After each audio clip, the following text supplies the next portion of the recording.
we already covered in our last show day 1 and day 2 of the DNC.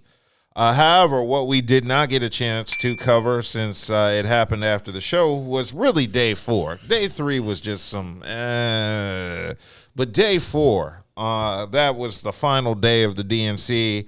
That was the big moment where Kamala Harris, Kamala. Look at y'all. He stopped himself, yo. Well, yeah, I was like, wait a minute, did I say that right? Kamala, that's what's up, bro. Yeah, Kamala Harris. Yes, it was the day that Kamala Harris accepted the Democratic nomination for president, and that was the big takeaway. Did y'all see her speech? No, I can't say, but I've saw inserts on what her speech were about, and again, this is going to be a very different contrast of campaigns that you're going to see, and we're just going to see how what Donald Trump can actually do and say outside his antics. Because one thing for sure, those zingers ain't gonna work this time. No, they gotta come with it. She can snap back, boy. The only difference is she gonna snap back with some real shit. So we're gonna see what it is, though. So yeah, that's gonna be interesting. There was a performance by Pink.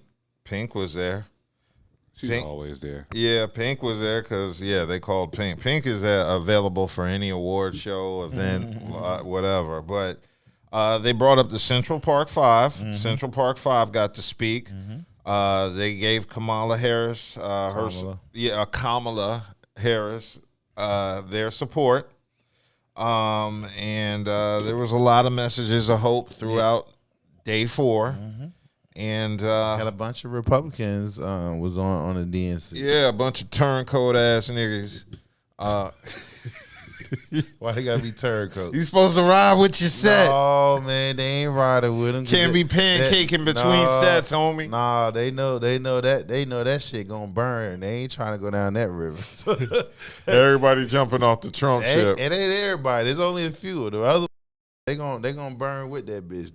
They going down. So these are smart as hell. They see the writing on the wall. They don't want to be a part of that cult. So they like, hey, y'all go ahead. But anyway, they were speaking at the DNC and giving their support for Kamala Harris. And it was about 2 or 3 of them at least. That was former high-ranking Republican officials, and one of them was even on his staff. Yeah. Yeah. So, just goes. They just turncoats, nigga. No, man. They're putting country before party. Yes. So that's real patriotism right there. Yes, that is true patriotism. They're not drunken for power like Mr. Trump is.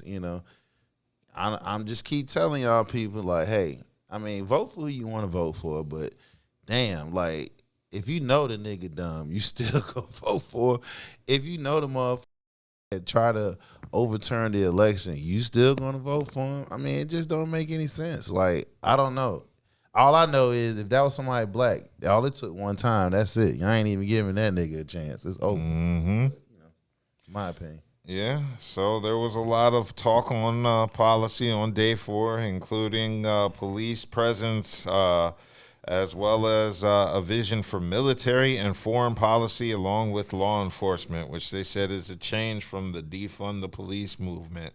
So now I guess the Democrats are trying to look tougher on crimes because there's a lot of migrants that are flooding different cities in America, and I've been reading stories about how a lot of people have been inconvenienced by some of the migrants who are getting their rent paid by the government and things like that. So I'm curious to know how I would love to get Kamala Harris by the government, right? Yeah, well, they're getting their rent paid by the government.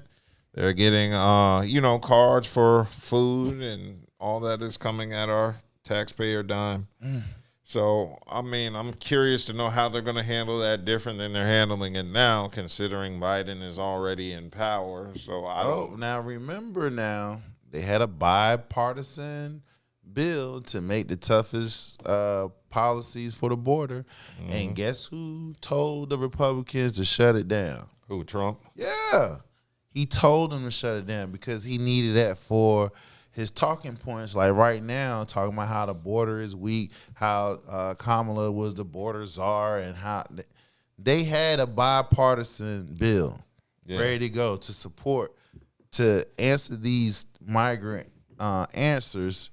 situations, and Trump told them to kill it. So before anybody try to blame this shit on Democrats, you feel what I'm saying? Trump told the Republicans to kill the bill, and that's facts.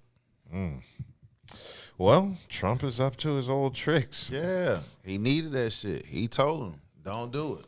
And like I said, it was the most comprehensive bill that would address everything that's being going on across this country. So that's facts. Trump told him to kill the bill.